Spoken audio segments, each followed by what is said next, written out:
There's all types of sports being played. I know we can't cover everything. Even with me trying to cover everything, I'm limited to time. I don't want to go to a 2-hour show or whatever. I'm trying to keep it to a certain point. But guys, you could have touched the game. There's two fan bases out there. One probably doesn't want to listen to about how their team got bludgeoned. But the Seattle Seahawks, they had an amazing game, and you guys didn't even touch it. Did not even do better. Come on. Let's get this party started. Dear Legacy, please excuse my balls.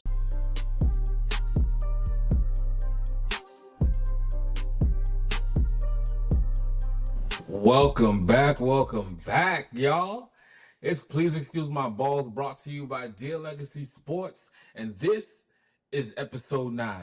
It's your boy Kevin B. the Brand, and we're going right into it. But before we begin, I have to bring the big boy out tonight, y'all. There's so much to cover, and at a time where the NFL is going insane, and every time you turn around, there's a new coach being fired, and championship teams are being formed, fans are being irate for whatever reason.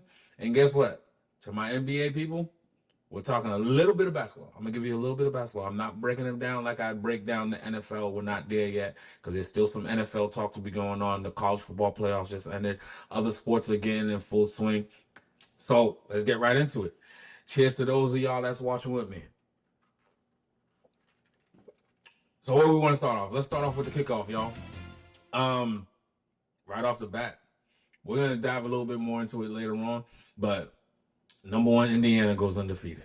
They go undefeated and they beat Miami 27-21. Those that watched that game, it was a very intriguing game. In the beginning, it did look like Indiana was on pace to just do what Indiana does, and Miami, give them credit. They dug in and they even put themselves in a position where they almost could have won in the final seconds. But like I said, we'll dive a little bit deeper into that when we get to college campus legends. Another kickoff headline: the 2026 NBA All-Star starters were revealed this past week, and your East starters are the Knicks' Jalen Brunson. We got the Pistons' Cade Cunningham. Our world champion Boston Celtics Jaylen Brown, for the first time nominated as a starter in the All-Star game. Boston Celtics Jaylen Brown, Eastern Conference starter. We also got the Bucks, Giannis Antetokounmpo, leading vote getter in the East. And the 76ers Tyrese Maxey also getting the nod as a starter in the East. And out west, we got Luka Doncic for the Los Angeles Lakers. Shai Gilgeous-Alexander of the Oklahoma City Thunder. The chef himself, Steph Curry of the Warriors. Victor Wembanyama of the Spurs. And even though he can't play, the Joker himself out of Denver Nuggets have made the starting 5 for the West. And in a sadder note for the kickoff, the Buffalo Bills did let go of Sean McDermott. Okay. Well, we're going to touch this right here while we're in it. I know last episode or two, was it last episode? I think it was the last episode. And I've been saying it all season. Buffalo Bills, if not now, when, right? You're one of those franchises that you have that quarterback, you had the coach. There was some years when you had the defense as well. It hasn't been the same defense as of late. But this year, it was like primed for you to actually make it to the Super Bowl, and if not, potentially win it all, right? Because I've been saying it, and others have said it also. If not now, when? Right, Josh Allen? Right, Sean McDermott? White Buffalo Bills and Bills Mafia and all that stuff. It's not me hating when I say that. I ask my wife, hand to God, even when Tom Brady was playing for us in New England, I kept saying Josh Allen is going to be a problem, right? And once he figured it out himself and Brian Dable elevated him to what he is now, 17, where we think is Superman, put on the cape, even though the real Superman that I see is Cam Newton, but we digress. Y'all call him Superman, fine, whatever. We're going to go with it. Josh Allen, number 17. As long as he's with the Buffalo Bills, you feel as though the Buffalo Bills should be winning championships. But the unfortunate thing is he plays in a time where there's a Joe Burrow, there's a Patrick Mahomes, and there's a Lamar Jackson. Even though Lamar Jackson hasn't always been the one that's been knocking him out, but his nemesis, Patrick Mahomes, is still in the league, right? But you look at in a year where Joe Burrow is not getting the Cincinnati Bengals to the playoffs, in a year where the Baltimore Ravens are in a year where Patrick Mahomes is not making the playoffs, it's like only person that when you look at the landscape of the land, the most experienced quarterback that's left in the American Football Conference, the AFC, is a 41-year-old quarterback that's not Tom Brady. It's Aaron Rodgers. With a team that's limping into the playoffs, that one would say should not have even made it into the playoffs. You know you could beat them if it's you versus them. I would have picked you every time. All the rest of the quarterbacks are either first year or second year starters under a new regime. This is your year, right? It has to be. If not now, when? To answer that question, never. It's not going to happen. And the unfortunate part is a great coach, even though I was one that said if the Buffalo Bills lose, maybe they should look and entertain at Sean McDermott. You probably just got to go. Not because you're a bad coach, but like Tomlin, like the Harbaugh, it's time for a change because your expectations are here. When you're looking at you have a Lamar Jackson, when you're looking at you have Josh Allen, when you have a Patrick Mahomes and a Joe Burrow, those transcending type players, you have to produce. And the unfortunate part is, even in 9 seasons, this is a winning coach, 98-50. Overall, 8-8 in the playoffs, 500. But let's be completely frank. Some of these losses, like a John Harbaugh we talked about, it's not him dropping passes. It's not the kicker missing the kicks. It's not a defense letting Patrick Mahomes drive down the field in 18 seconds and scoring a touchdown. Those were the players. And up until this past weekend's game, we'll talk about that later on, it's never been Josh Allen's fault. It was always something else that created a problem. Josh Allen will put the team on his back, put you in a position to win, then he loses reins and control and gives it to the defense, or he'll give it to his special teams, or he'll give it to his coaching, and y'all let him down. And now in the year when he's primed to do it, and he has that one bad game out of all these years, none of y'all was there to help him. And you know the scapegoat's gonna be the coach. And then they have the nerve to elevate the Brian Beane to player, president, and all this other stuff. Y'all heard my rants before about GMs that put bad teams together and expect a coach to win and actually exceeds expectations based off of the roster that you gave him, the thing that you put together, and told him, here, go with this, and you better win because we have Josh Allen. Why are we not winning? Well, you wasn't winning when you had all the better defenses, the Von Millers of the world, and the linebackers, and Poyer, and White, and all those other guys. Y'all couldn't get it done. You thought this roster was? Okay, cool. I'm going to give it to you guys. Y'all think, okay, but y'all didn't know there wasn't going to be no Patrick Mahomes. You didn't know there wasn't going to be no Lamar Jackson. You didn't know there wasn't going to be no Joe Burrow. You lucked up.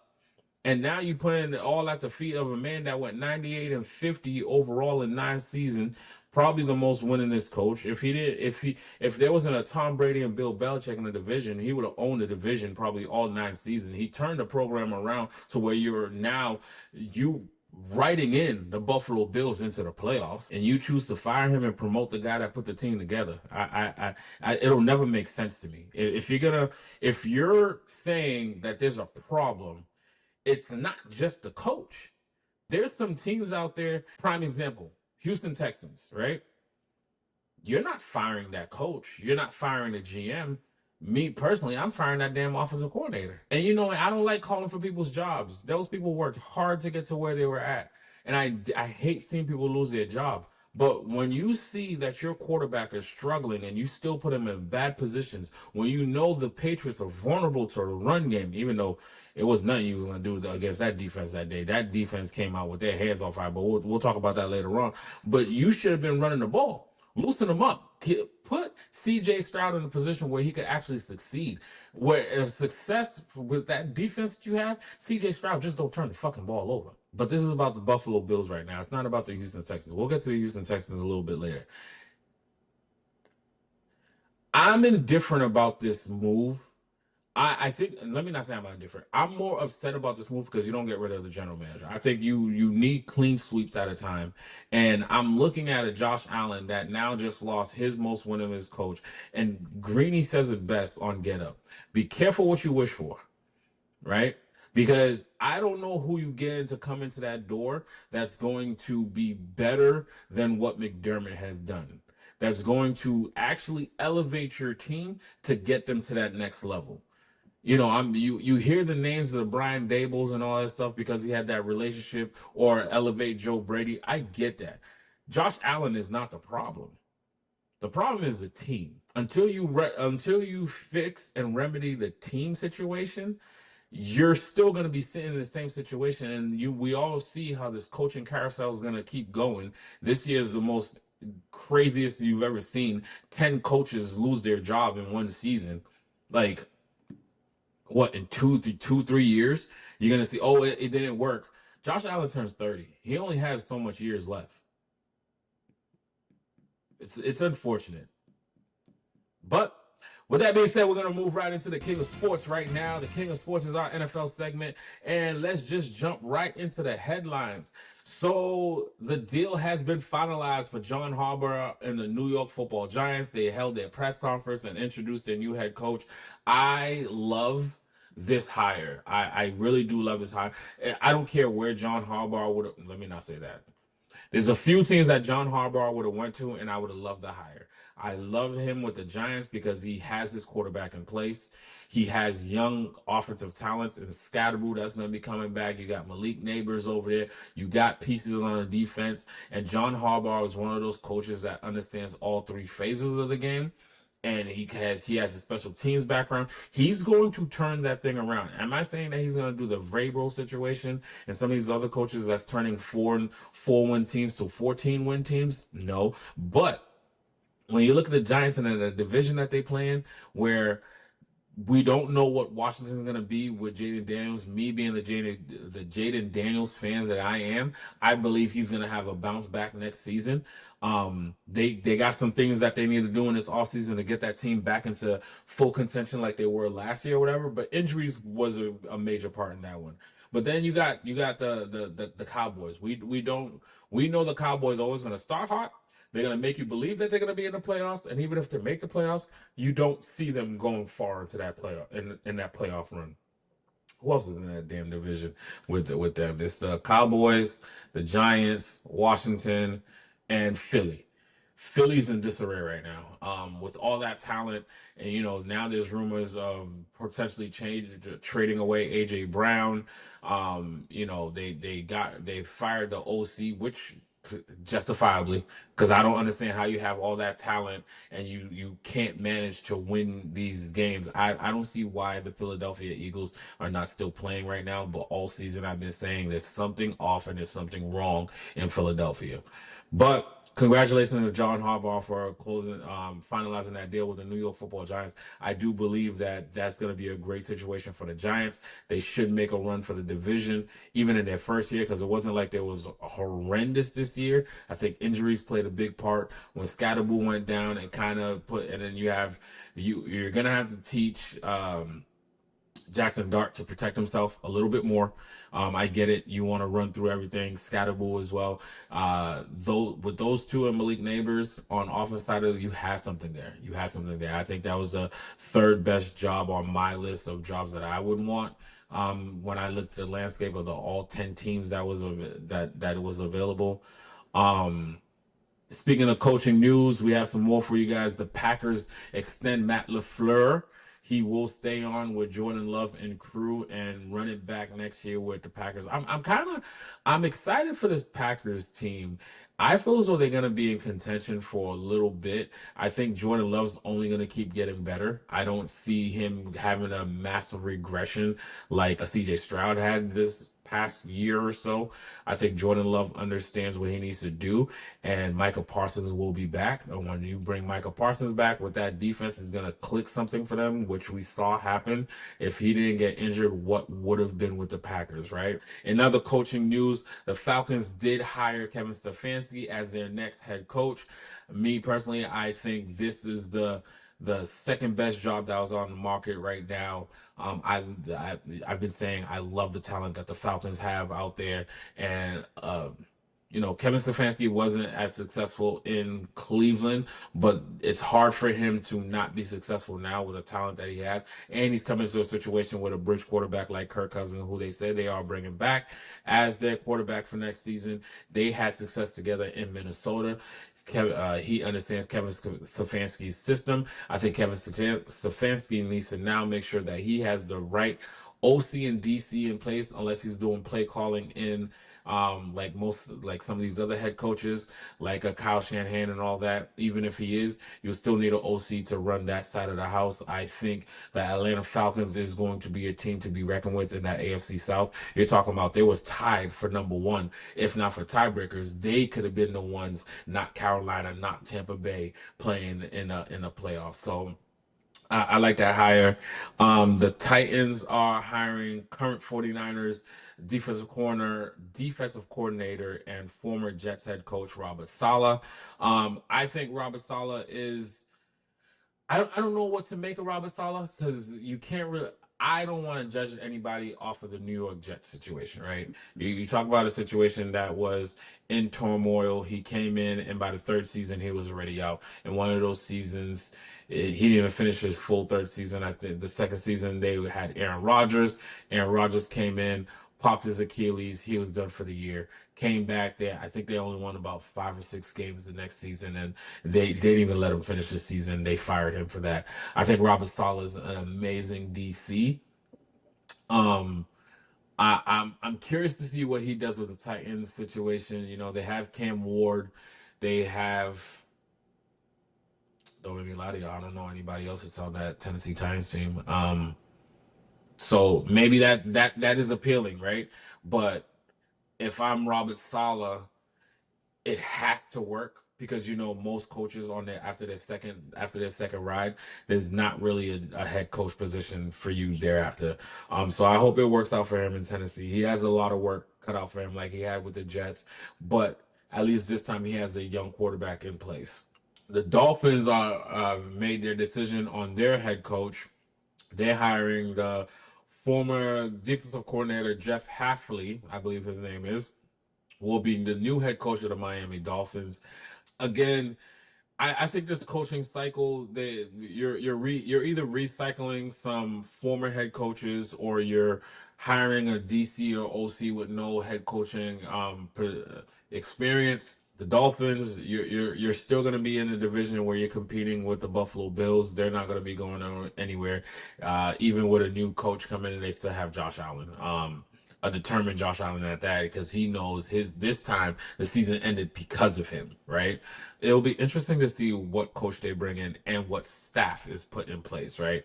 I heard of one thing that we'll touch base on later that was very intriguing to me, and It'd be weird, but I wouldn't mind it just for the storylines, and it might actually work, right? But we'll touch base on that a little bit later on. In sad news, the Seahawks lose their running back Zach Charbonnet, I believe you said pronounce it. I'm sorry if that's not the right way to say it. To a knee injury, he was their leading touchdown goal getter this season. It will change things, but it's not like they was working with a two-headed monster out there in Seattle. They still got Walker the third. I don't think that much production falls off, but I could be wrong, right? We'll see how it happens. They got one more game to play in the Super Bowl, so I'm not overly concerned for the Seahawks. In other news, Bo Nix was announced after the game. Sean Payton did come out and say that he is having season-ending ankle injury due to a broken bone in the ankle that happened on the second to last play of that overtime win against Buffalo. So although they won the game, they did lose their starting quarterback, and now Jarrett Stidham will be the quarterback that will face his former team who drafted him in the New England Patriots this upcoming weekend for the AFC Championship and the rights to go to the Super Bowl as a representative in the AFC.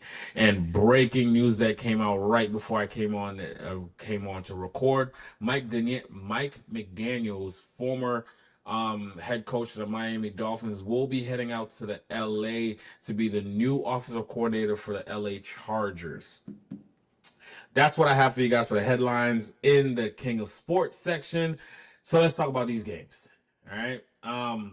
Saturday's games kicked off with the Broncos and the Bills, where the Broncos outlasted the Bills 33-30. In a game where Josh Allen, you would say, was the reason to the loss, even though he put them in position to even have a chance at winning the game, but it was his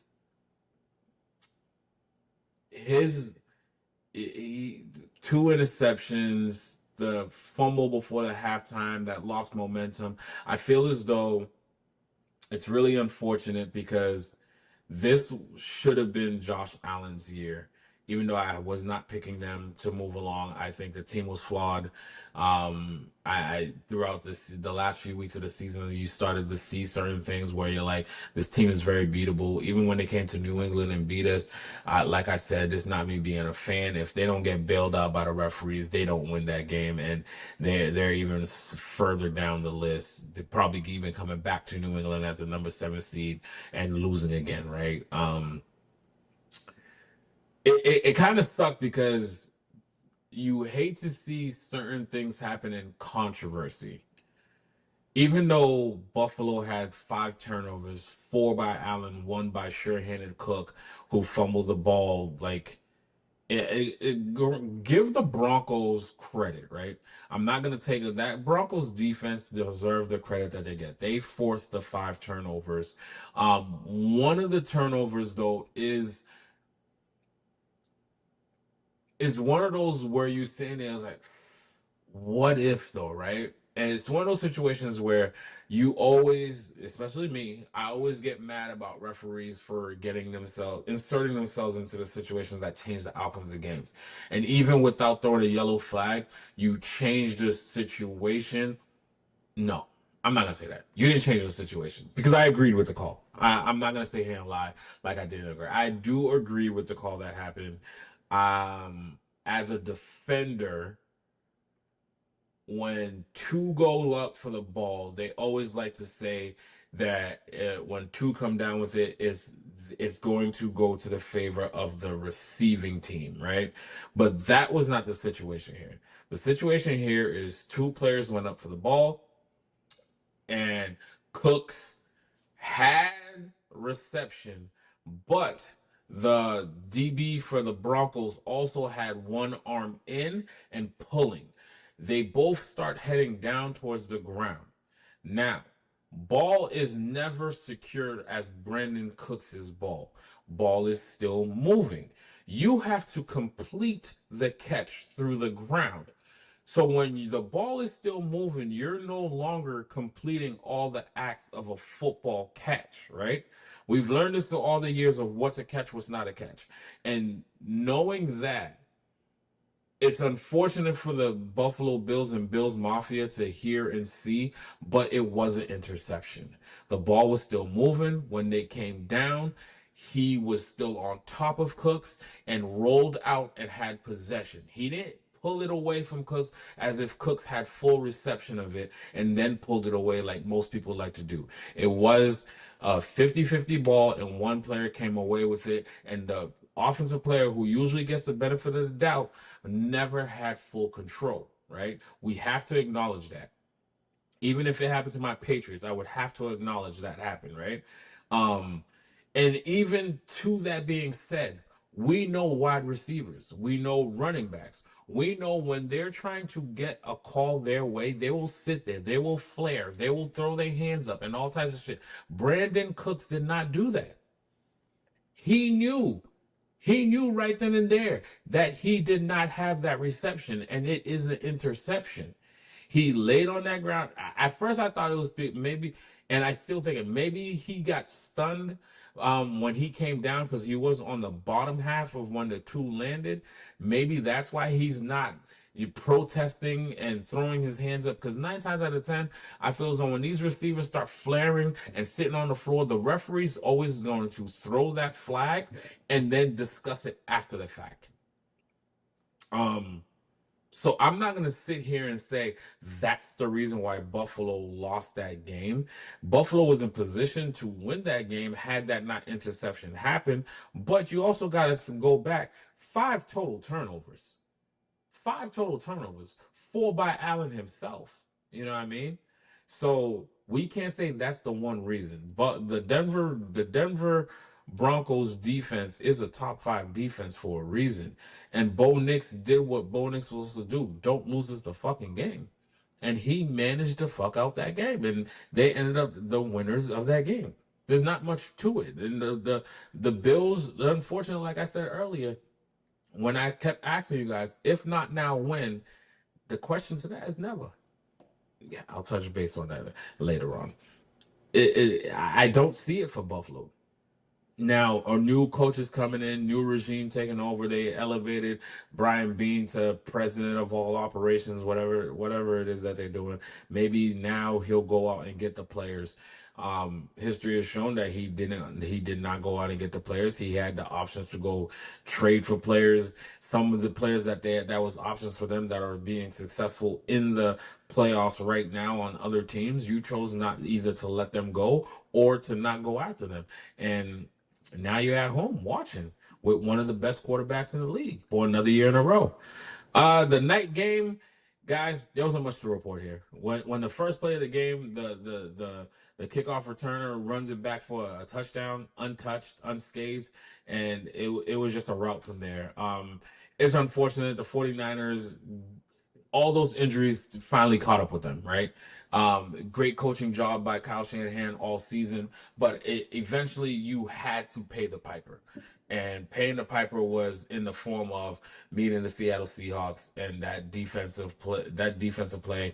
And Sam Darnold didn't look like the oblique stuff affected him at all. It was a rout from the beginning, and there's really nothing to really dissect in this game. It was a beat down, battered team that got beat down by a healthy, physical, top-notch defense, offense, special teams. You got beaten all 3 phases of the game. But the 49ers, they'll bounce back. You had an amazing year with what you had right now. I can only imagine when you get the rest of your arsenal back. Unfortunately, I don't see Kittle playing for you guys next year because of when the injury happened. But you have other talented tight ends that stepped up in the role. You have an off season where you could go out there and draft or potentially trade or bring in free agents that could fill the void of a Kittle. Because what we noticed in the last few weeks that Brock Purdy does need the help in order to be successful, and you can't just rely on Christian McCaffrey. You need those outside threats, and Ayuk was supposed to be that for you and chose not to play football anymore, and now you notice why you need those outside threats, because all we got to do is put 9 in the box against you guys and tell us that Christian McCaffrey can't be this. Who's going to step up? And nobody stepped up, especially in the absence of George Kittle. Let's just jump right into the Sunday games. In the early game, New England Patriots. Let me tell y'all something. Let me tell y'all something. I picked the New England Patriots, but you saw how nervous I was making that pick. That was more of a fan pick than a actual like X's and O's pick, because when I looked on that defensive side of the Houston Texans, and I said it, the quarterback of the team that least turns the ball over or least puts their team in bad situations is going to be the one that wins. And then when I looked at that offensive line the week prior and how they struggled on the left side against the LA Chargers, who does not have some world beater defense on the front four, and was able to be successful, I was like, man, them Houston Texans, they're gonna tag on them boys over there, and then I don't see a good day. And then for Drake May, and then we're gonna be in a situation where, we had a great season, but I'll still pick my Patriots. I'm not gonna ever pick against my Patriots as long as we are able to fight and play. I'm picking them. I told y'all they're gonna be my pick for representing the AFC in the Super Bowl, and I'm not moving off of that. And now you told me that the other team lost their starting quarterback. Come on now. Did y'all see this last game and what that defense did to CJ Stroud? CJ Stroud reminded me of, damn, was it Sam Darnold that said he was seeing ghosts when he was with the Jets? I think it was Sam Darnold. I'm seeing ghosts. I think CJ Stroud wasted what could have been a historic. We've seen the Legion of Booms before. You've seen the 85 Bears defense. You've seen a lot of these dominant defensive teams, the Ravens teams, the Patriots of the first leg of those dynasties where defense led the way, the Steelers, this Texans team, it was scary. And like I said, the left side of our picture, Drake May had 4 fumbles. 2 of them were lost. All 4 came from the left side. We have 2 rookies on the left side of the line. One of them a number 1 overall, was our first round pick, not number 1 overall, but our first round pick, 4th overall. And it's like, we got to do better, because what's waiting on the other side at the NFC, they too have some great defenses that only need to rush 4. And if we're already suspect on the left side, I don't even need to overload to that side. I could beat those 2 and get to Drake May. But in the end, Drake May still managed to put 3 touchdowns into the end zone, where CJ Stroud just threw 4 interceptions just to start off the game. It was at 4. I think he ended up with 5 interceptions and potentially a fumble. I don't know. It was horrendous. Our defense just demolished CJ Stroud. He didn't know what was up, what was down, what was left, what was right. And what you learned out of that game is, if you're the Houston Texans, you need to start looking elsewhere, because you do not want to waste that defense that you have built, and how Ryan has that team prepared and ready to go. It looked as if like CJ Stroud has never prepared a day in his life going in there. And I don't think that the Patriots was doing anything exotic. It was literally just like, I'm going to beat you right here. I have the horses in the back that could get me coverage sacks, right? Our linebackers are way too fast, and we're going to do what we need to do. And the Patriots did what they needed to do. They suffocated CJ Stroud and won 28-16, sending them up with a date with Denver Broncos, who is now without their starting quarterback. How are you? I think Vegas has the Patriots favored 5.5 points. That means roughly about a touchdown. They're giving the Patriots a touchdown. So it's still going to be difficult up in Denver. You have that situation with Mile High Stadium where people they struggle up there, right? And you still have that defense that plays well. And then Sean Payton is Sean Payton. He could scheme something where he could protect his quarterback and rely on the running game. I think if they try to rely too much on the running game, they're going to force Stidham to have to beat him. And does Stidham have the kahunas to stick it to the team that drafted him and did not stick with him? We'll wait to see what happens this weekend. And in the last game on Sunday night for the playoffs, the Bears heroics ended in overtime, where they lost 20-17 to the Los Angeles Rams. Again, you guys know that's my picks representing the NFC. As long as they're still alive, I'm still gonna keep picking the Rams and the Patriots to go to the Super Bowl. But I ain't gonna hold you. By the time I get to my picks, we'll know where I stand. But uh, what I saw out of Seattle, yeah, the Bears. The unfortunate part about the Bears is you like the fact that they're never out of any games. But what I don't like is the fact that you always have to be playing from behind in all of your games this season. At some point, it was going to run out. And even with that being said, that pass that Caleb Williams threw from one side of the field across the field for about 45, 50 yards to put it perfect. Someone's gonna say there was a push off by the tight end. I didn't see that much of a push off. No arms really locked out to say it was a push off. I think it was the DB got beat and he tried to sell to get a offensive pass interference and it didn't work out. And the Bears send the game into overtime. Some are gonna question, and some did. They questioned why not go for two. If the man went for two and missed it, it would have been like, why he has to go so aggressive? All game long, he was aggressive and he was missing on fourth downs. He finally got it to pay off. The way the game started going is momentum was on your side. Some would say take the momentum that's on your side and just go for the win. If you're gonna lose, lose in grand fashion, right? That's who you are. Stick to your identity. I agree with that. Me personally, why not? Why not, right? But I guess he looked at it. I'm home. uh, I seen the momentum's on my side. Let me keep riding this momentum in a different direction. Play it safe. Let's tie it up and then go win it in overtime. And they almost did.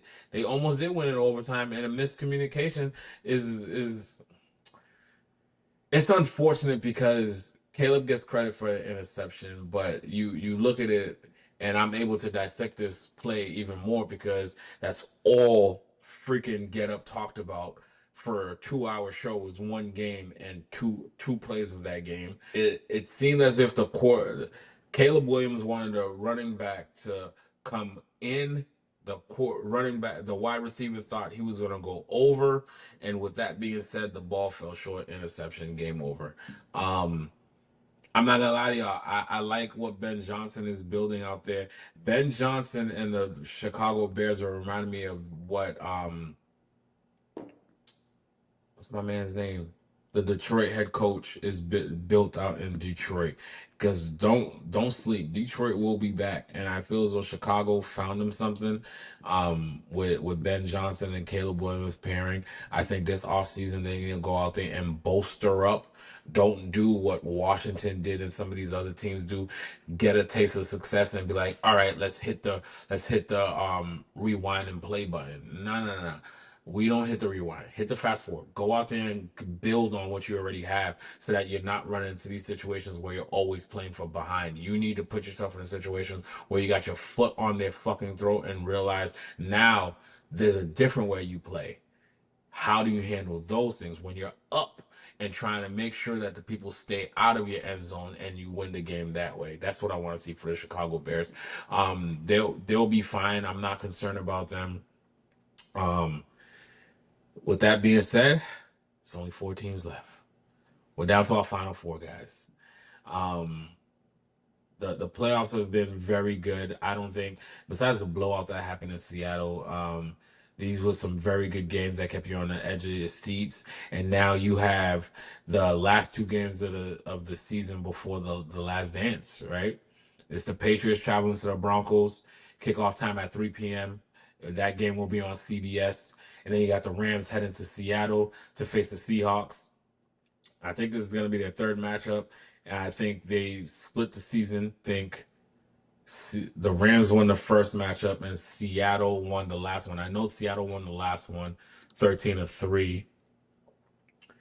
Let's see what we got going on here. Just want to double check what I'm saying here. Get out, down, down, down. All right, you guys.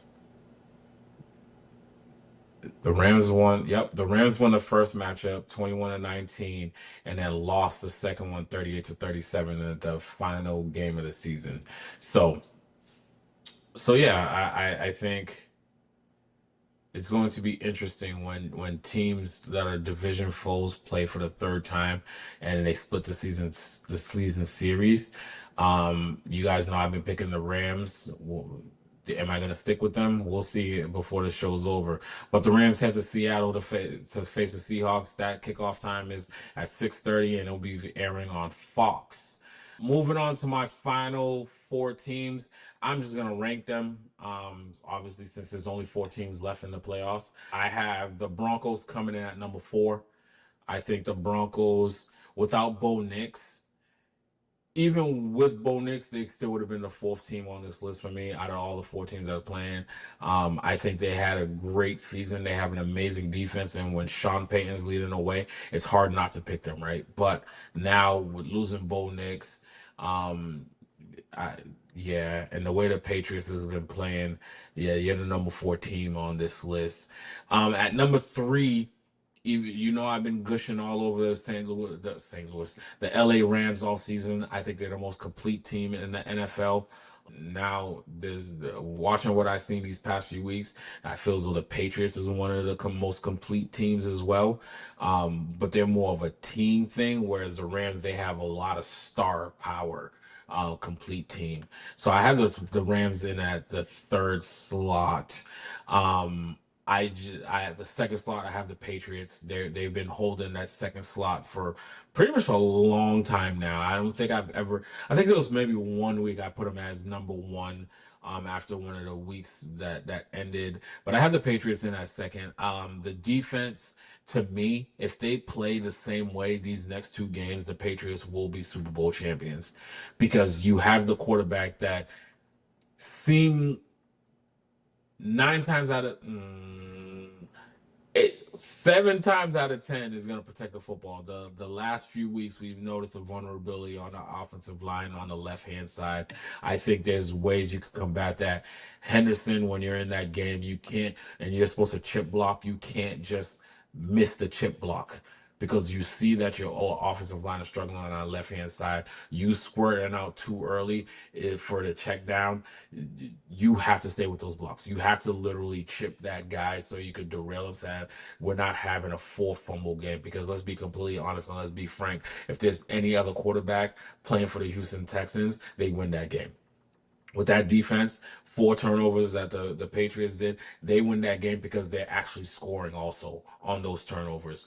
And where our defense, no matter how much lights out they were, it's if it was another quarterback, the with those four turnovers, I think they score at least 14 points, if not maybe 10 points. And now you're talking about you have yourself a game going into that fourth quarter.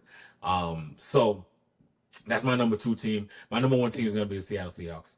After you demolish a team like that, so be it the 49ers. But they understood the assignment. They didn't play down to their opponent. They didn't allow them to and think that they could come into the game and play against them. They did what they needed to do to go play and for one more game. I loved what I saw out of Sam Darnold. This new LOB team, and I think they call themselves the Dark Side. They don't call themselves LOB2. It's the Dark Side defense. So McDonald got something going on over there. I seen this one meme. They said both the games have something in common. It's Mike versus Sean. So in the NFC, it's Mike McDonald's versus Sean McVay. In the AFC, it's Sean Payton versus Mike Vrabel. I thought it tickled me for a little bit. But that's my top four team rankings for the teams that are left in the playoffs. Number one, the Seattle Seahawks. Number two, the New England Patriots. Number three, the Los Angeles Rams. And number four, the Denver Broncos. I told you guys last week, and I've been picking them all season. Not all season, majority of the season. I've had the Rams versus the Patriots. It could easily be the Seahawks, but we'll see what I pick at the end. I'm still holding back right now at this section, saying it's the Rams versus the Patriots in the Super Bowl. I definitely like the Patriots over the Broncos. But we'll see where I land on that last pick for the Super Bowl. That's what I got for the King of Sports this week. In the hunt, Major League Baseball, the Red Sox they're trying. They're trying their best to go get some players. They're swinging and missing on a lot of their targets that they really wanted to, those bats and those pitchers that they're looking for. But it's not like they're coming up empty-handed all the way around. They are making a couple of deals here and there that's that should help this team. And listen, we was a year early in the playoffs. I think with these additions, and there still could be adding some more stuff. There's still free agents out there. They might not be the big names that we're expecting them to bring in, but with what we did last year and our manager that we have, I don't see how we don't get back into contention and try to make another playoff push. Um, in other news, congratulations to Carlos Beltran and Andrew Jones on making the Hall of Fame this year. They got the nod to go in. In an unfortunate part, our Manny Ramirez, the winner and part of the architect that won our first few World Series with us, and his final year on the ballot did not make it into the Hall and will not make it into the Hall, as this was his final year on the ballot. He only received 38.8% of the votes. Uh, Guys, I'm not gonna sit here and go on another rant. The way the Major League Baseball does things is just weird, man. Just the way people get into the hall, you got to get 75, 70%.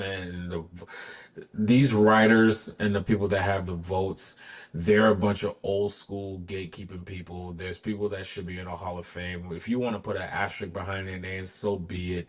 But the fact that you don't like somebody, or you feel some type of way of the steroid era, well, Manny Ramirez is not part of the steroid era. Y'all just don't like him. So you refuse to allow him in. The numbers said that he should be in the Hall. Multiple time fucking World Series champion, led the Boston Red Sox as another bat with Big Papi Ortiz. Without Manny and Ortiz, we're not winning those championships. So it's unfortunate, but he'll forever be a Red Sox for us. Like we said, when you play in Boston, it's 10 times harder for you. You got to be lovable for them to actually want us to do anything for you. But that's what I got for you guys in the hunt. Beyond the lines, in the world of golf and tennis, the Australian Open is on full swing. The second round begins tonight. It is in Australia. For those that don't understand the Australian Open, it's in Australia, so their time zone is a little bit different from us. Most of those that are trying to catch any type of the matches, they do happen at nighttime for us. On the men's side, they'll be starting around 10 p.m. It looked like a lot of their matches are going to be streamed on ESPN Plus. And on the women's side, they were starting around 7 p.m. and that's majority on the ESPN networks, ESPN2, some ESPN. ESPN was going to be playing a couple of games as well. A lot of good names in the tournament. I was looking at the odds, and no American was in the top 5 of odds on the men's side. Coco Golf is in the top 5 of odds to win it on the women's side. I think that was the only American on the women's side with good odds to win it all. I'll keep you guys posted on who's advanced on the American side for the men's and women's. Rory loses his grip at the Dubai Invitational and loses. I believe he was up by 2 going into the second day or the third day, and then just I think it was the third day he shot like a 74, and he was still in contention all the way up until the last day, and then kind of just lost it. I think whoever won it won by like 2 strokes. The American Express tournament kicks off later today. By the time you guys see this, it'll be kicking off at La Quinta Country Club in California. Some notable names in the field, like Scotty Scheffler, Jason Day. The guys are starting to come out and get into the full swing of things as they get ready for the kickoff of their season. And NCAA men's golf champion Michael Lasasso is leaving school at Ole Miss, but not to join the PGA Tour and his automatic bid to play for the Masters as the NCAA champion. He's actually leaving school to go to Live Golf. And I got a text from one of my buddies, Donald, a DJ, and he was like, "Hey, I want to know your thoughts on this." Here's my honest to God truth thoughts on this is the PGA kind of created this problem for themselves. Nobody ever wants to work for free. And that's what they was trying to get across before there was even live golf. They've been trying to figure out a way on how they could compensate the players for their time being out there. You know, they want to play for legacy and prestige and all that stuff. The best always want to play the best. But at the same time, they got to secure their futures, right? Not everybody's a Tiger Woods that's making gazillion $1 million, right? All types of endorsement deals. Some of these guys, they're fighting just to keep their player card. And then when they show up on weeks and they cannot, then they don't make the cut and that's it. They got nothing for it. They get a chance to play next week, and then they're moving down the money list. They're moving down the rankings. They haven't won in so many. You only get so many years of qualifier when you win certain tournaments, and it's like, what did you expect some of these guys to do? And when I look at somebody leaving college to go play live golf, that's nothing again. That's nothing more than a money play. He sees the writing on the wall. I'm going to go get the guaranteed money than rather keep fighting, creeping to get my player's card, keep my player's card, and make it on the money list. You know what I mean? So, like, I'm not mad at a young man for securing the bag now.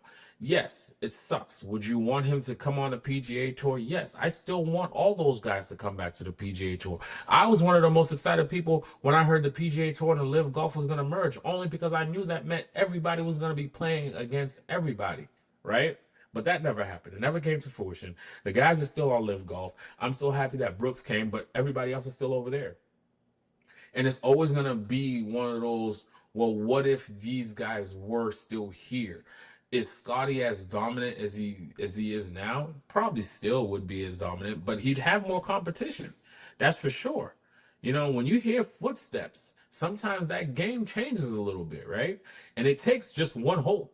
One hole could destroy a whole week's worth of game, right? Um, so that's my opinion on that one. I'm not gonna go too deep into it. We've talked about how I felt about the PGA Tour and Monahan, how he needs to figure out a way on how he could, and they're trying. They're trying to incorporate ways on how to compensate players that are actually playing in these tournaments and even if they don't make the cut, right? So that's what I got for you guys in Beyond the Lines. Moving on to the Campus Legends. Not a lot going on here. We only had one game that happened. It was an amazing game, an amazing, amazing game. But before I go into dissecting the game, let's jump into the headlines real quick. Number 2 draft prospect QB Dante Moore will not be entering the draft this season. He is going back to school at Oregon, foregoing and entering the draft this season. I'm not gonna hold you guys. After that last performance in that last game that we seen him, why not go back to college, right? That's the beauty of NIL and some of these quarterbacks being able to get paid and compensated. They don't have to rush to go into the NFL and put themselves in a bad situation. Why not go back to school, develop a little bit more, potentially raise your draft capital, right? We don't know. The Manning kid might decide to go back to school again, and that thrusts you right back to the number 1 QB position. But we all know in the middle of the season, the Heisman races and all that, some quarterbacks elevate a little bit higher up that draft board. But I'm happy to see Dante Moore go back to school because that performance that Oregon put out there versus Indiana, granted, it was Indiana, right? Indiana was plummeting everybody along the way, but he looked very bad in that game. Why not go back? One, to try to push for a national championship, especially if they push it to a 16 game type situation. Even if it's 12, I don't see how you don't make the 12 and elevate your game a little bit more and try to make a playoff run. You're getting paid to be at school. You're making decent money, and you'll still be a first round draft pick when you do come out of school. So why not, right? In other news, another NIL lawsuit has come out. This time is Duke football suing quarterback Darian Mensah. If I pronounced that wrong, I apologize. Darian Mensah for violation of the contract in order to get him to not enter the transfer portal. I don't know all the details of this, but apparently, like we talked about before, the last school that was suing a player. Obviously, they come into these contract situations with these players where they're paying them X amount of dollars and thinking in an attempt to get them to come to their school. I don't know what the lengths of times and all this other stuff are with these contracts, but whatever it is, I guess this quarterback is.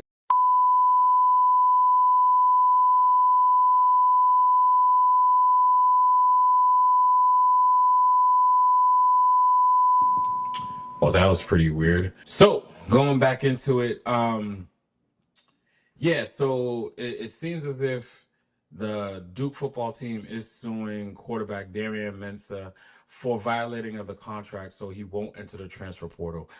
For whatever reason, whatever the verbiage is on that situation, I guess quarterback Darian Mensah is choosing to try to enter the transfer portal to go to another school after being paid by Duke to come to the school. We'll see what happens in that one. I will try my best to remember this story to try to follow back up with you guys, because I don't remember what even happened with that Georgia player also that was being sued by Georgia Bulldogs. In other news, in the basketball world of NCAA men's basketball, number one Arizona, one of the last few unbeaten teams in the top 25 with Nebraska and Miami, Ohio as the only few left unbeaten teams. On the women's side, my number one UConn Huskies are undefeated. Number 5 Vanderbilt is the last unbeaten teams in the top 25 on the college hoop side. So let's jump into this game that happened for the national championship. It was an amazing game. If you didn't watch this game, go watch it again. I'm pretty sure they're replaying it somewhere else.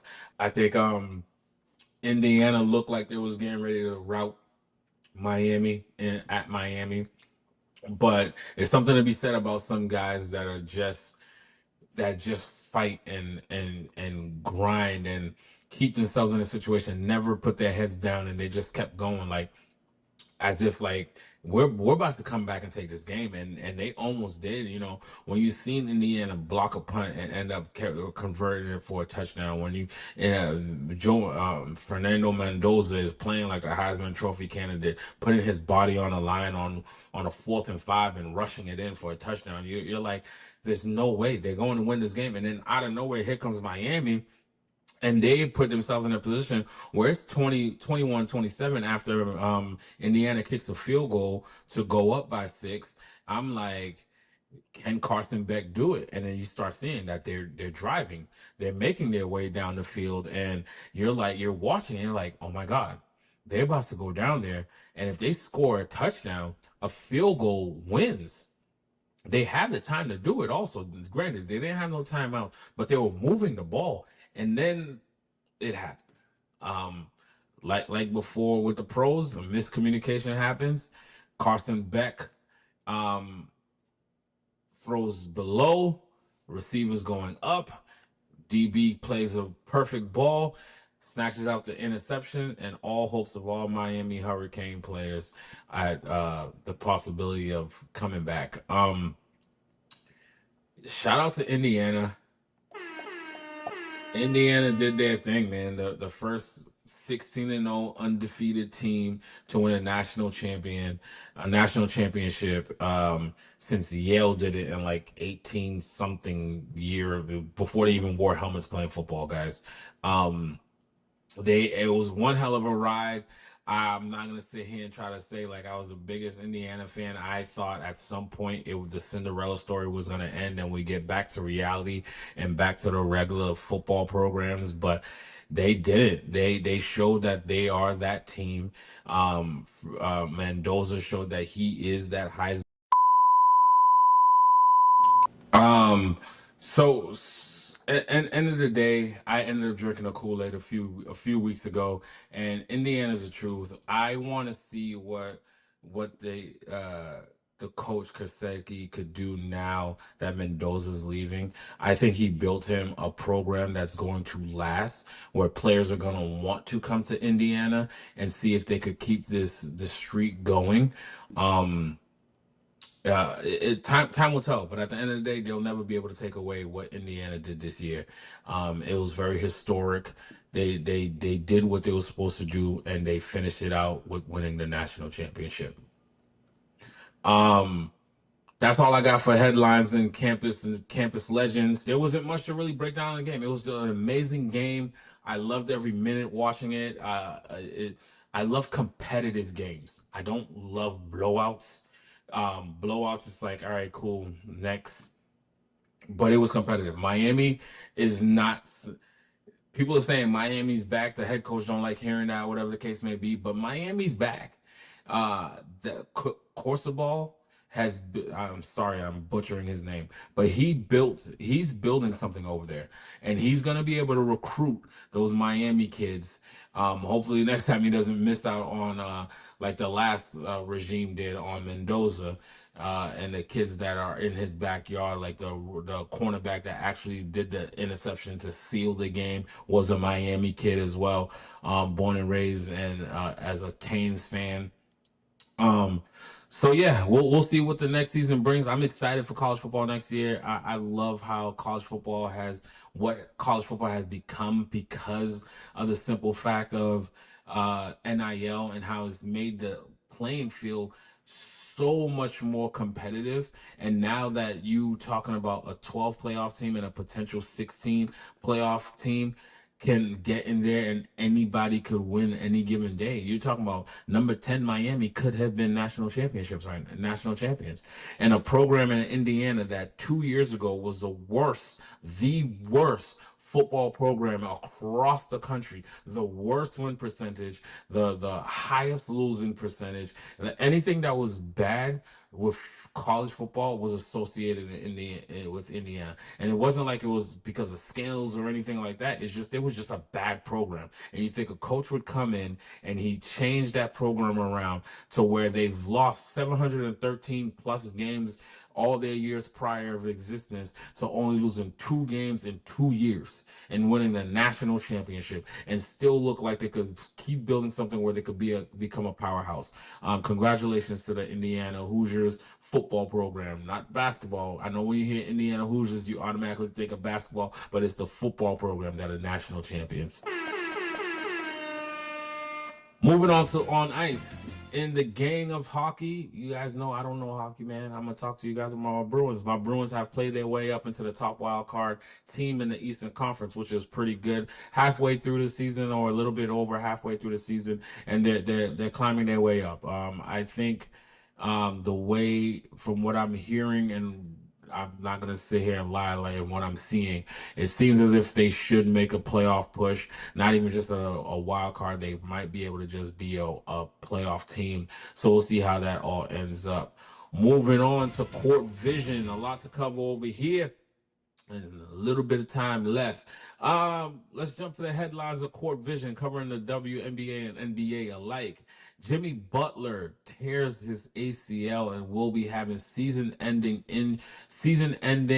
surgery. It's unfortunate. The Warriors have been teetering around 500 in the 6-7 slot. You know, a Warriors team in the playoffs healthy is a dangerous team to try to get out of to get out in the postseason. But now without Jimmy Butler, Kuminga demanding a trade. Maybe this is a good thing.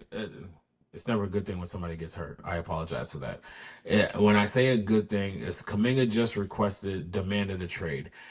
Why not use, with this Jimmy Butler injury, this is your chance to go out there and go get something that you could actually utilize. Kuminga don't want to be there. You don't want him there.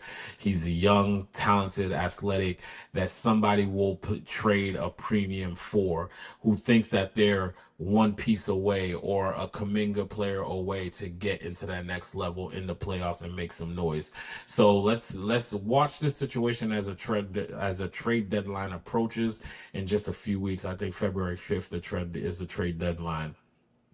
And other injury news, the Thunder Jalen Williams is to miss a few weeks before being reevaluated with a hamstring issue. The Thunder, they're one of those teams like my Celtics back in when we was winning the championship a few years back and currently, we're designed and built to withstand an injury.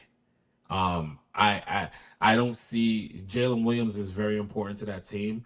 But let's be honest, he's not Shea. And even if they were to lose Shea for a couple of weeks, I feel as though this team is built and coached well enough where they'll be able to survive a few weeks without one of their stars. Um, so we'll see how. I could be completely wrong. I think they're one of the deepest teams. Their bench is very deep, and I think it's a plug and play system. So long as you have Shea running away, you can't have Shea and Jalen out. It's similar with the Boston Celtics. You can't have Tatum and Brown out at the same time. That's a recipe for disaster, even with Derek White. In other news, for the first time in 21 years, LeBron James has not been voted in as a starter for the All-Star game. Weird. 21-year streak of an All-Star appearance, and not even just appearance, a starter has come to an end as a starter, but he can be voted on by the coaches, which will be announced on Sunday.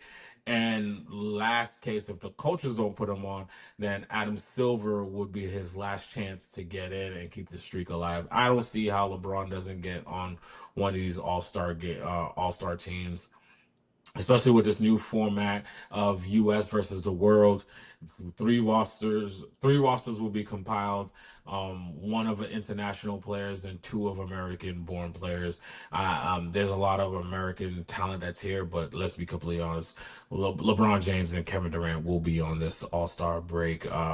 Steph Curry already made it as a starter. Out of the 10 players that were selected to be starters, 5 of them were American, 5 of them were international. So assuming with that being said, based off of the players that I told you guys earlier that were selected to the All-Star game as starters, as a quick reminder, in the East, you have the Knicks, Jalen Brunson, the Pistons, Cade Cunningham, the Boston Celtics, Jaylen Brown,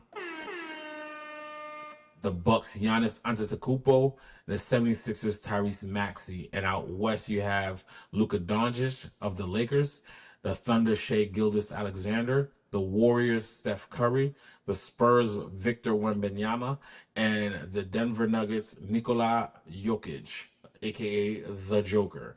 Those were the 10 players that were selected as starters as the East and West.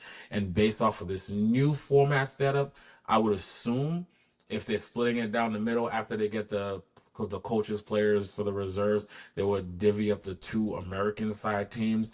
But right now, you were looking at as the starters on one of those 2 teams, if not split up, you will have Steph Curry, Jaylen Brown, Jalen Brunson, Cade Cunningham, and Tyrese Maxey on the American side as starters. And on the international side, you will have Luka Doncic, Shai Gilgeous-Alexander, Nikola Jokic, who won't play due to injury, so we know somebody will be in replacement of him there. Victor Wembanyama and Giannis Antetokounmpo. I'm not gonna lie to you guys, I love our American players, but damn, this fucking lineup is dangerous.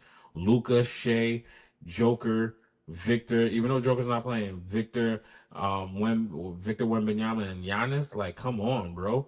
Yeah, I mean, granted, we got a couple players that just don't play defense, except for Giannis and Wemby. Joker, he's big, but he's not known as a defensive threat, right? But Luka and Shai, they together alone, that's 70 points right there, minimum. So we'll see what happens. I'm curious to see how this whole format of the U.S. versus the world, when you got 3 teams, why not just make it 4 teams at this point? 2 international teams, because we have enough international players. But which and ever, we'll see how this plays out. I just love. Let's just get back to playing ball. If we're gonna do if we're gonna do U.S. versus the world, 1 U.S. team, 1 international team, let it rock and play a full game. In the world of NBA, trade rumors that are still out there, Giannis, will he stay, will he go? I honestly, I said it a few weeks back. Giannis has been linked to New York area, and we're not talking about the Brooklyn Nets. Um, the question would be, what would the Knicks have to give up to get a Giannis? I think Giannis stays put by the time this trade deadline happens. I don't see somebody trying to gut out their whole team, even though for Giannis, especially when you know Giannis probably wants out. Yes, he signed that extension, but let's play a little hardball while we're not giving our whole house away at this point, right? In other news, like I was just saying earlier, Kuminga did put in a trade demand to the Warriors, and now with the Butler injury, maybe they're more susceptible to hearing to some good trade offers for Kuminga and potentially getting some players. Because right now they're not thinking about picks; they're thinking about players.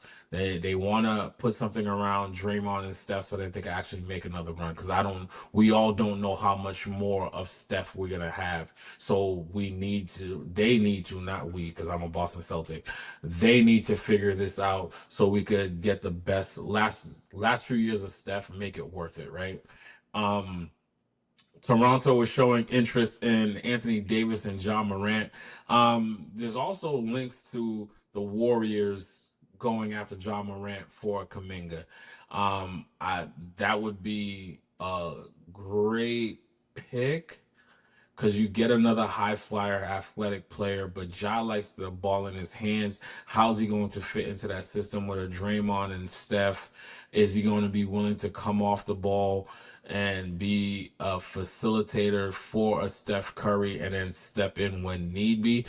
I think Butler played that role very well. It takes a certain type of talent and egoless driven player to want to take a role like that. And then lastly, in trade rumors, it's not really a rumors. It's what are my Celtics going to do?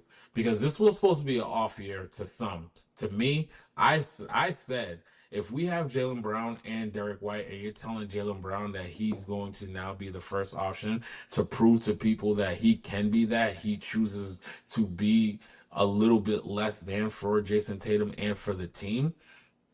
Jaylen Brown has shown you he is that dude. He's been that dude, but he understands what he means to Jason Tatum, what Jason Tatum means to him, and how the two of them staying together and working together as a unison, what it means to put in banners up in that ceiling. Because I believe there's still another banner, if not two, in their future. I and you see what the Boston Celtics are doing right now, and we still have that option just dangling out here to bring in Jason Tatum back. And if Brad Stevens could do some Brad Stevens type stuff and go get you a couple players that are like fringe players, and maybe you move on from Anthony Simon's contract because you know you're going to be bringing Jason Tatum back, and go get a couple of those players that's going to be some great role players because you developed a Jordan Walsh and you have a Nemi that's playing some good ball also, and your bench is pretty good. You still got X and them sitting on the bench. I think the Celtics are in a position where they could actually make a run at this Eastern Conference that they said is wide open because there's no Jason Tatum. Because we've told you and he's shown you Jason Tatum is coming back. There was a video that was circulating where he's talking on the court when he says, "I'm ready. We ready. Oh, I want to see another banner.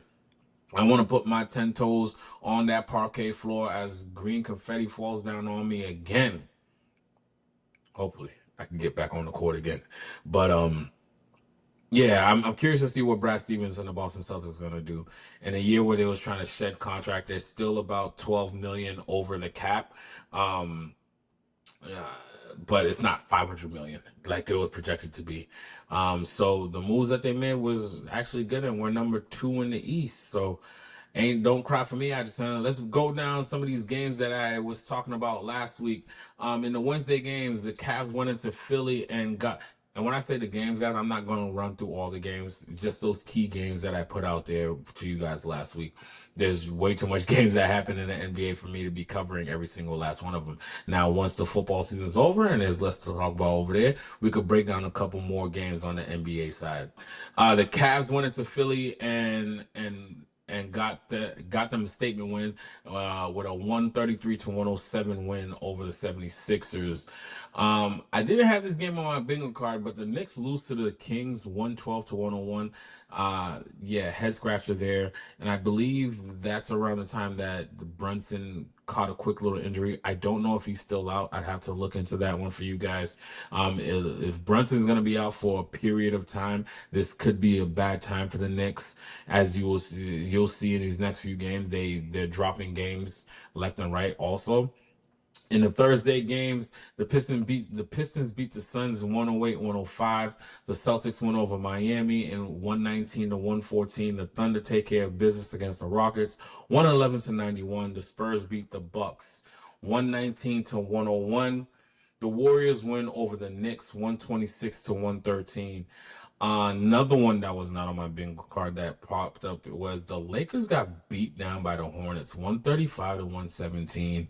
That's how we close out our Thursday games. On Friday games, the Cavs win a close one over the 76ers, 117-115, while the Rockets take care of the Wolves, 110-105. In the Saturday games, the Celtics take care of the Hawks in a beatdown, 132-106. The Suns beat the Knicks 106-99. The Heat outlast the Thunder in a final of 122-120. The Spurs win over the Wolves in a close one, 126-123.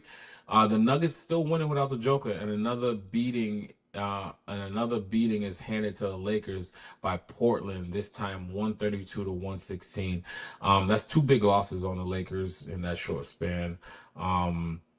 Again, I didn't dive deep into the box scores. I haven't watched a lot of basketball outside of the Celtics so far. I'm still in football mode. Once football's over, we'll jump into like actually really watching a lot of these games and having some better breakdowns for you guys. Sunday games, the Grizzlies beat the Magic 126-109 in London. The Lakers bounced back finally with a win over the Raptors 110-93. Monday games came in, the Thunder beat down the Cavs 136-104, put baby in a corner. Mavs beat the Knicks in the Garden 114-97. Good for you, young lad.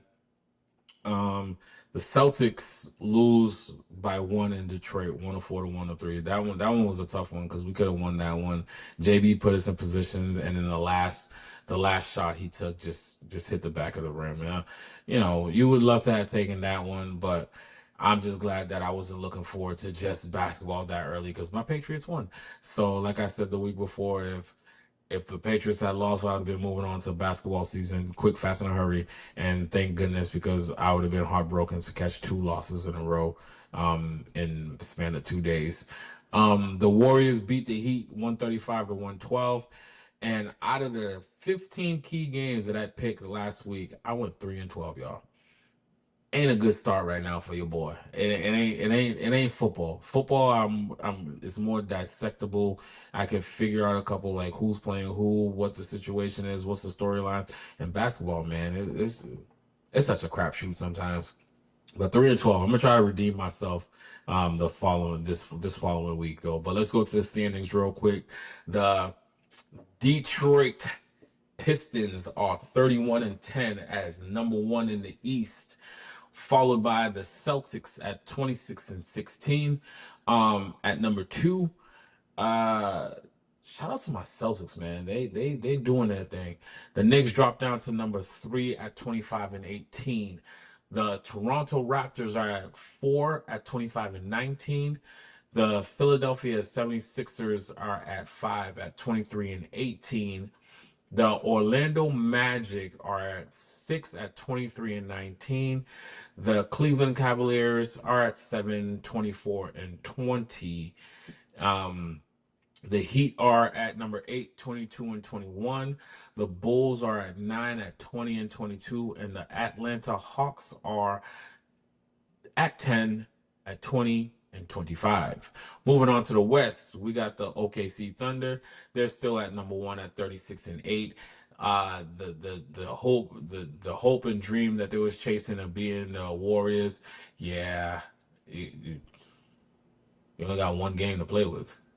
Once you lose double digits, it's over. Now you're talking about the Chicago team that only lost 10. That means you only got 2 games left. Yeah, they could have a historic run, but they're not taking the top two. That's for sure. At number 2, speaking of, the San Antonio Spurs are in at 30-13. Then at number 3, the Denver Nuggets are at 29-14. At number 4, the Timberwolves are at 27-16. At number 5, the Rockets at 25-15. Number 6, the Lakers 25-16, and the Phoenix Suns drop into the play-ins. At number 7, 26-17. At number 8, the Warriors are 25-19. The Trailblazers are 22-22, and the Clippers finally climbed out of purgatory into the play-in at 19-23. Those are your standings right now for the NBA. And it's time for the lineup before we close out. All right, I told you guys I gotta redeem myself, so I'm gonna try let's try to pull up and see if I can see some storylines or some reason, rhyme or reason on why I'm picking these teams. So let's start off. Where's the schedule at? Pull up the damn schedule. Damn it. Thought I had you queued up. All right. I still owe you guys my picks on IG. I'm gonna create a template where I could just be putting out my picks for daily, so you guys can see it in my stories. Tuesday's games. Let me see. I'm not gonna cheat. I had the 76ers over the Suns.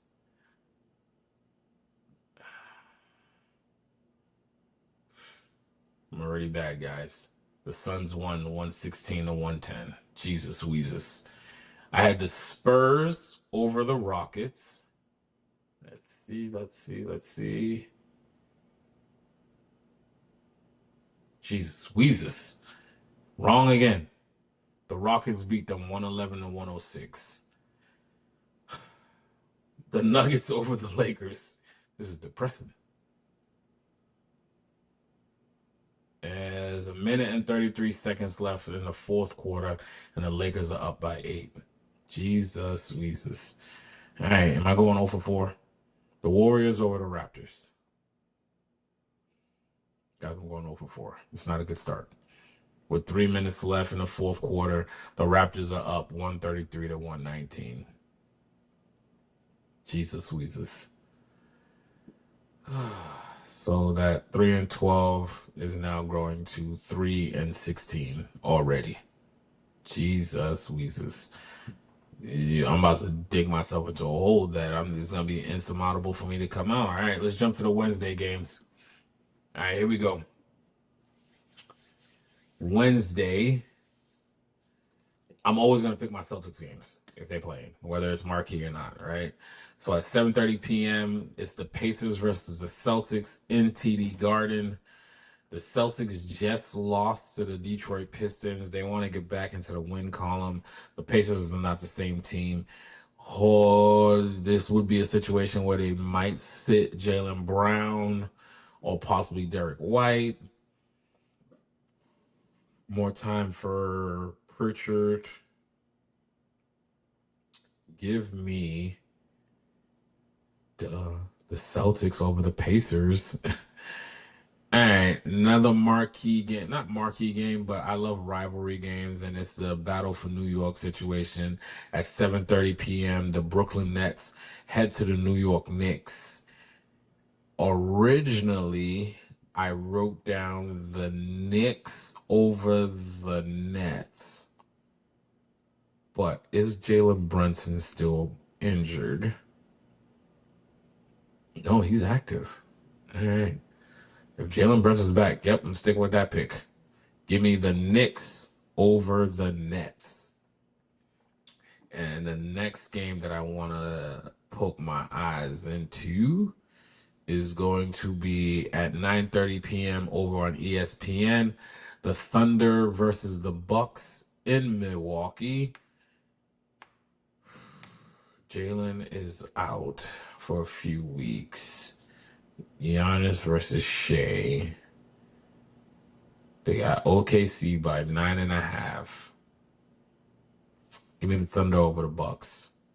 So to recap the Wednesday games, give me the Celtics over the Pacers, give me the Knicks over the Nets, and give me the Thunder over the Bucks. And then on Thursday, Got 4 games for you guys. All right. The first one, it's the Houston Rockets going over to the Philadelphia 76ers. That game starts off at 7 in Philadelphia. Give me the Maxey and Edgecombe versus Houston, KD and all them. KD and them just lost. Give me the Houston Rockets over the 76ers. And then the next game I want to look at Warriors versus Mavs. Warriors just lost. Jimmy Butler is gone. Steph is going to be Steph. They're not going to want Cooper, They're not going to want Cooper Flag to come in, do Cooper Flag stuff. AD still out. Give me the Warriors and Chef Curry to take out the Mavericks. And then continuing on Thursday, Battle for LA at 10 p.m. The Lakers versus the Clippers. The Lakers has been beat down in the last few games. This game is in the Intuit Dome in Inglewood, California. Give me Give me the Clippers over the Lakers. Yeah, I like James Harden in a situation right here. And is Kawhi back healthy? Is that why they've been winning? Let's see what's going on here. Because when Kawhi play, it's a good thing. But that's the problem. You never know if this man is playing or not. Let's go. Injuries. Kawhi Leonard out. Leonard will not play during the final 2 games of the Clippers road trip due to knee irritation. Wait, the road trip, that's on January 18th. So is he still out? He said road trip, so maybe he'll be back for that game. If he's back for that game, give me the Clippers over the Lakers. And then what else did I have here? The Heat and Blazers game. Come on, get me back to where I was. Here we go. The Heat are going to the Trailblazers at a 10 p.m. start in Portland. Give me the Heat over the Blazers. I'm gonna stick with that. Yeah, I'm sticking with that. Give me the Heat over the Blazers. Going to the Friday games. For the Friday games, we got a couple of good ones. The Rockets are traveling to Detroit Pistons. 7 p.m. start inside Detroit. Give me... Ooh, that's what I got? Give me the Pistons over the Rockets. And then my Celtics travel up to New York to face the Brooklyn Nets at 7:30 p.m. at the Barclays. If they didn't rest him already, this will be the game that they rest him in. If they didn't, he'll play Jaylen Brown and maybe Derek White. I don't think they rest both of them on the same night. Either way, one of them will be enough to take care of it if the other one sits down. Give me the Celtics over the Nets. Next game that I have is Nuggets and Bucks. This would have been a bigger game if the Joker was not injured, but the Denver Nuggets are playing great ball right now and winning, and despite of not having the Joker with them. Nuggets traveling to the Bucks, 9:30 p.m. start in Milwaukee. Give me the Nuggets over the Bucks. All right, that's what I got. That's what I wrote down. I'm sticking with it. Nuggets over the Bucks. And lastly, for that Friday night game at 10 p.m., the Raptors go up to the Trailblazers in Portland, and give me the Raptors over the Blazers. Moving on to the Saturday night games. What we got here? Saturday night games. Damn, that's how you start right off the bat. At 3 p.m., the Knicks go to the Philadelphia 76ers. And I have the Sixers over the Knicks. even though the last time I saw this matchup was in the Garden and the Sixers beat the Knicks in the Garden. Damn, should I stick with that one? Brunson is back. But that backcourt of Tyrese Maxey and Edgecombe, man, is something different. I'm going to stick with it. Give me the 76ers over the Knicks. The next game after that is at 5:30 on ABC. Warriors versus Timberwolves in Minnesota, in Minneapolis. Give me the Wolves over the Warriors. And then, not a big game, but the Boston Celtics travel up to Chicago at 8 p.m. and play the Bulls in the United Center. Give me the Celtics. The Celtics about to go on a 3-game win streak, according to me, and that'll be great for us. That's all I have for those games. Sundays, it says I didn't pick none of these games, so nothing was appealing to me. Oh, this is not bad. Mavs versus Bucks, Cooper Flag and Giannis. I wonder why I didn't pick this one. This is Sunday, right? Interesting. Maybe it's because I'm going to be focused on football. But I will put this one in there. Give me the Bucks over the Mavericks. That's a 7 p.m. start game. Bucks win over Mavs. And I didn't have this one on my list also. The Raptors travel to OKC at 7 p.m. Give me the Thunder. I was almost gonna say there's gonna be upset out there, but stop playing with me. This is give me the Thunder over the Raptors. That's probably why I didn't pay attention to this one. OKC beats Raptors. That's for your Sunday games. And then Monday night, before I come back and record next Tuesday, only a couple games I have listed. Let me see. There's no real big marquee games. The Trailblazers come to town to face my Boston Celtics at 8 p.m.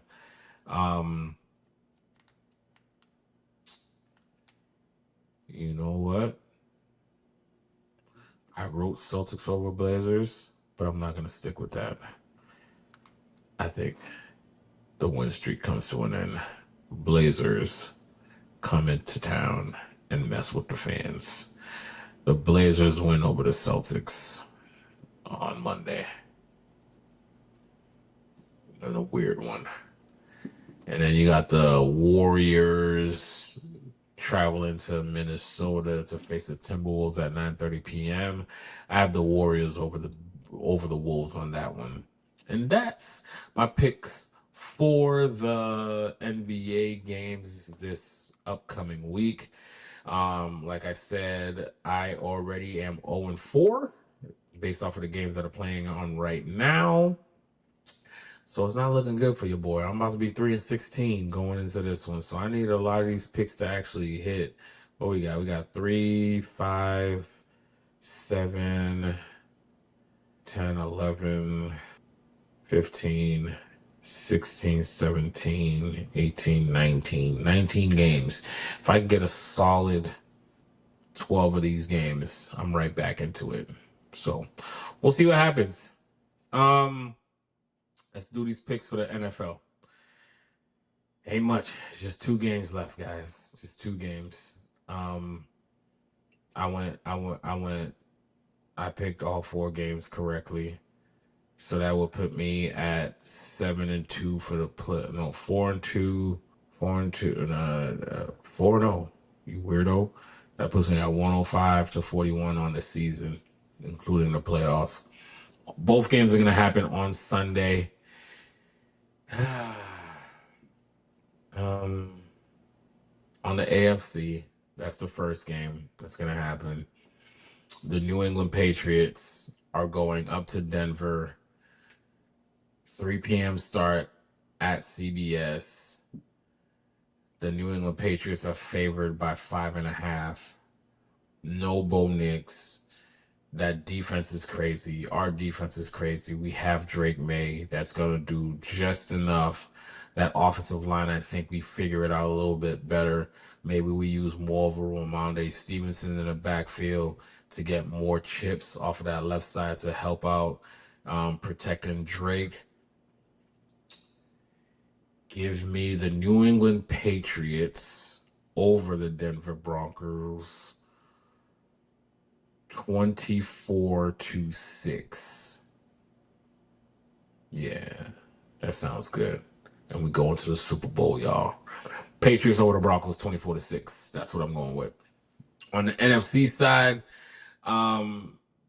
this game, again, it's a tricky one to pick. Y'all know I've been picking the Rams all season. I think the Rams is one of the most complete teams out there, heavily talented. The Seahawks have a crazy defense that's now been dubbed the dark side. I've been calling the LOB2 as Days from the Legion of Boom days. They got a running game, even though it's been a little bit affected from the two-headed tandem that they have going on over there. But I think Kenneth Walker will be enough. 6:30 start at Fox. Odds makers have Seattle by 2.5, so they're saying about a field goal. I've watched the Rams play the last few weeks, and they barely got out against the Panthers, 34-31. And then the other night against the Bears, they barely get out of that one, and almost, if not for a crazy interception by accident, the Bears are moving on. Damn it. I don't think my Super Bowl prediction is going to be right.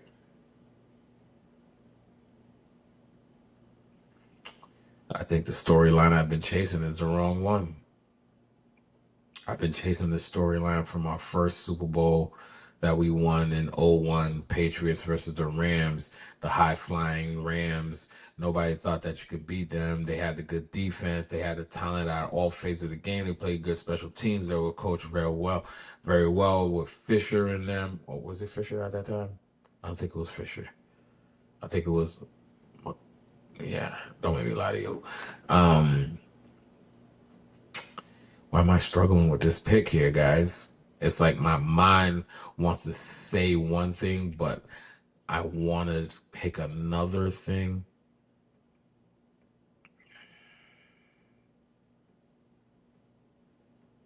I'm sticking with my pick, y'all. Give me the Rams over the Seahawks. Final score 17-13. Rams going to the Super Bowl to face the Patriots. So there you have it, guys. Patriots over the Broncos, Rams over the Seahawks, and Rams versus the Patriots in the Super Bowl in Santa Clara, California, February 8th. Kickoff at 6:30 p.m. Stay tuned. Next week, well, I have 2 weeks to decide who's going to win. The fan in me's, I'm going to pick the Patriots, but yeah. Maybe I'll give you my fan pick and then my true pick on that one. But this week is no fan pick or true pick. It's all true picks. Give me the Patriots over the Broncos. Give me the Rams over the Seahawks. And they play for the Super Bowl in 2 weeks. On to my legacy moment and final word. Quickly, I'm going to run through 3 topics really fast because I don't want to take this too long here. The championship run that Indiana had is a product of the NIL. For those that didn't want the NIL to happen, it's here, it's not leaving, and this is the product of that. It makes it an even playing field across the college landscape, and it makes it to the point where anybody can win the national championship. You put the right coach in place, you have the patience, and you build the right way through the portal, through recruiting, and you develop and build these players. You too could potentially go on an Indiana run. Will you go undefeated and win the whole thing? Probably not, right? But you can win the whole thing. It's out there now. It's not the same teams playing every year and you already know what the outcomes of what some things are going to be. So that's my first legacy moment. Final word. My second one is a quick one because at some point I do want to do some business with you guys. But ESPN, especially the Get Up show, do better. All right. There was 4 games this past weekend. I know one of them was a bludgeon game, but you have a 2-hour show, and in those 2 hours, you talked about the Chicago Bears and the LA Rams thing. The voters already voted for Matthew Stafford. We know you're going to give him the Lifetime Achievement Award, so I know you're trying to push that narrative of Matthew Stafford and the comeback and what Chicago was doing, but you barely touched the game with the Patriots and who did we just beat? The Patriots and the Texans, and it was more so if the Texans wasn't such a great defense and CJ Stroud didn't play so bad, you probably wouldn't even had cover touch it that much. You glossed over the Broncos and the Bills. I know you guys love Josh Allen out there, and you don't want to put him back out there as losing for another one. And Sean McDermott got fired right in the middle of that, so you probably focus more on that. But to not talk once about the Seahawks and the 49ers game, to me, is an injustice to those fan bases. Talk about them. We're not asking you to give a half hour on each team. You could decide and talk. If you want to talk a whole hour, Chicago Bears versus the Rams, and only give 5 minutes on each of the other games.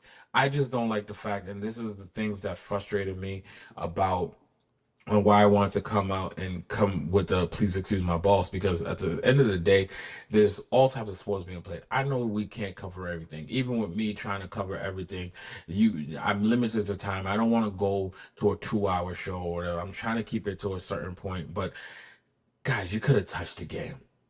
There's 2 fan bases out there. One probably doesn't want to listen to about how their team got bludgeoned. But the Seattle Seahawks, they had an amazing game. And you guys didn't even touch it. Did not even do better. Come on. My last thought and rant is gonna be Joe Burrow, Josh Allen. Y'all need to go to your organizations and demand a trade. Because here's what I see: the Houston Texans have an amazing defense. They're a quarterback away from winning it all. And can you imagine if they had Joe Burrow or Josh Allen? You think they're not going straight to the Super Bowl and probably winning the whole thing? If I'm Josh Allen after they move on from my head coach, whether I had something to do with it or not, I'm trying to figure out how do I get to Texas? Because the Texans need a quarterback that's going to get them over that hedge. And CJ Stroud's not going to win that Super Bowl with them. We've seen it. When they need him to just manage the game, he can't manage the game. Any other quarterback in that position wins them that game against the New England Patriots because of that defense. If you're the Houston Texans, you're on the phone right now. You're trying to figure out who you could bring in. And even if you're sticking with CJ Stroud, make it an open competition. Make him earn it again. If I'm Joe Burrow or Josh Allen, I am trying to figure out how do I get to Texas or even Atlanta with the talent that's over there and Stefanski over there. Yeah, you're probably going to have to go into a quarterback competition against Kirk Cousins, but if one of you 2 guys come over there, you're probably likely the starter of the Atlanta Falcons. Hell, they might trade Kirk Cousins for you. But I'm trying to figure out if there's any way that I could get out of my organizations right now to either the Texans or the Falcons, especially the Texans. If I could get to Houston, Texas, I am trying to make that happen if I'm Joe Burrow or if I'm Josh Allen, because I want to win a Super Bowl. I understand, Josh, you're beloved in Buffalo, but you're not going to win in Buffalo. And maybe you just want the Jim Kelly treatment where you're beloved in the town and in the city and nothing else matters. Fine. If that's what you want, cool, power to you. Joe Burrow, you in the same. You're an Ohio kid. You're playing in your hometown. Maybe that means more than winning a championship to you guys. But if you guys are the competitors that I think you guys are, at some point you have to move on and do what's best for your career. You can't be those that, at least Joe Burrow played in the Super Bowl. Josh, you've never made it out of the conference game. And if you go partner up with them Houston Texans defense, with that coach, boy, I don't want to see it happen as a Patriot fan, but as a person who loves football and who's been rooting for you secretly unless you go in against my Patriots. Been rooting for you, and you just keep falling short. Take your ass down to Houston, Texas, and go win you a championship with that defense. I know I said 3 things, but one more thing that I heard, and I think it's going to be amazing. If you do stay up in Buffalo, the coach that you guys need to bring on, Rex Ryan, said it. And at first I was like, man, well, I don't want to see that. But I think that's the fan of me. Never want to see that type of stuff happen. But I've seen it already happen once. Tom Brady went to the Tampa Bay Bucks and won a Super Bowl. Go get you Bill Belichick. You all get you Bill Belichick, and then pair him up with Brian Daboll as an OC, or keep Brady on the staff as an OC, and you turn this Buffalo Bills thing around. Because after you lose Sean McDermott, everybody's gonna be second fiddle. Because I feel as though Sean McDermott was a great coach. He just for some reason, couldn't figure it out there with you guys, and I blame the general manager for the team that he put around Josh Allen and gave him the coach. That's what I got for the legacy moment and final words. Subscribe, follow, please excuse my balls. If you like this episode, follow us on social media on all platforms. It's Please Excuse My Balls or Dear Legacy Sports. Tell me where I went wrong. Till then, go debate yourself. I said what I said, and I meant it. Peace.